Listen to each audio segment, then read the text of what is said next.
baseball, football, basketball, or maybe you're an alumnus of the school. But there's so much more to this than just the name Mary Carroll. And coming up, we're going to meet the woman who made education in the Coastal Bend her life's calling.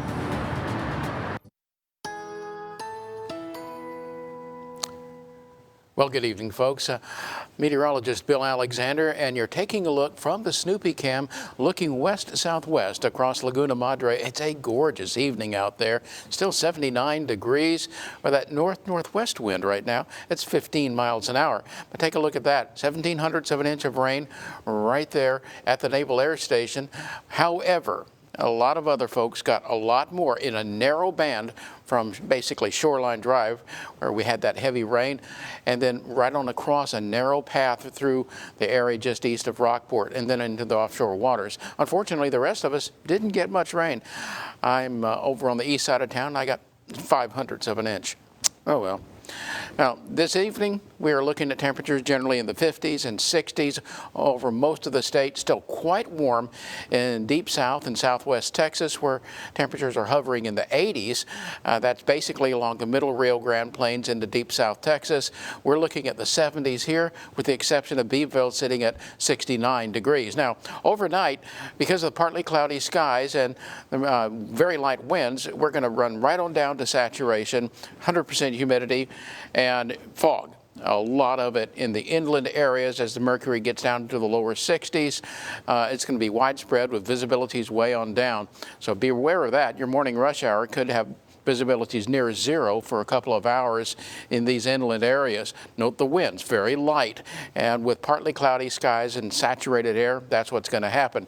Now, we do have the winds picking up out of the north and northwest during the course of the day on your Friday, and it's going to be a drying wind with lower humidity. Look at the dew points drying out from the 70s and 60s into the 40s during the afternoon and early evening hours tomorrow. So that clears things out.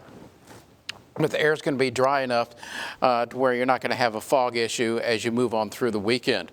Here's what you do see tomorrow, though. With that northwesterly flow, it's going to be dry.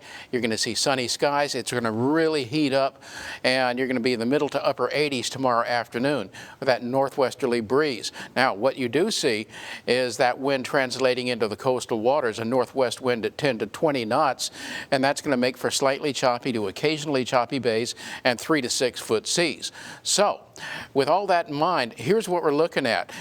There's the upper level disturbance I showed you the video of earlier, and that is continuing to move its way to the east. You can see it spinning off that way.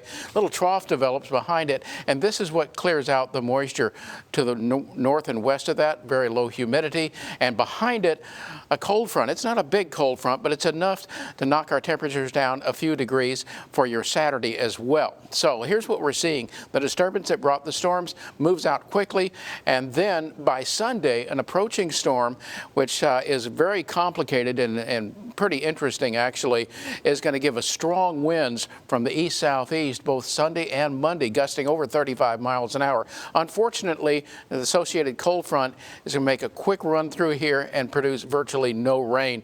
We're looking at just a few hundredths of an inch of rain is all we're going to get out of that, and that'll be Monday night.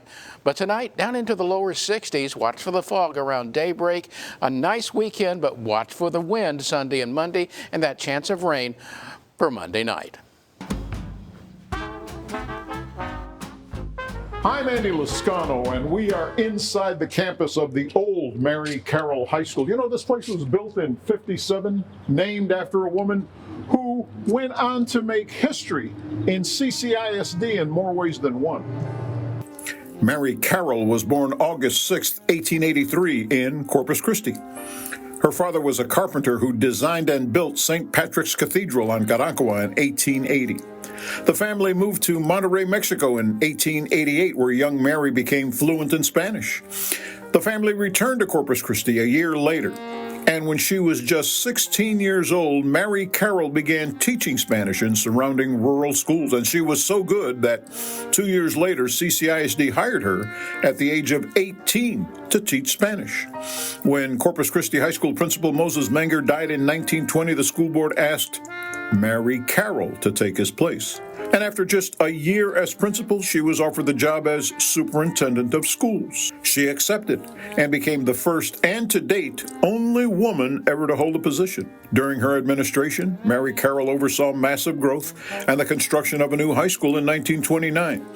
But she was replaced as superintendent in 1933 by Dr. H.H. Herford in what many considered a political move.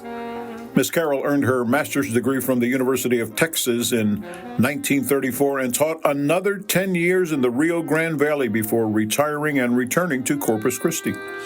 In 1957, CCISD honored her by naming the city's newest high school after her, and she attended the dedication of the new school on October 1st, 1957. Sadly, Mary Carroll died November 29, 1971, at the age of 88 and is buried next to her sister in Seaside Cemetery. One of Mary Carroll's proudest achievements was the creation of the district's first junior high schools. So if you'd like to learn more about Mary Carroll, you can just scan the QR code you see on your screen, or you can go to our website, KRISTV.com, and click on the Coastal Bend History tab.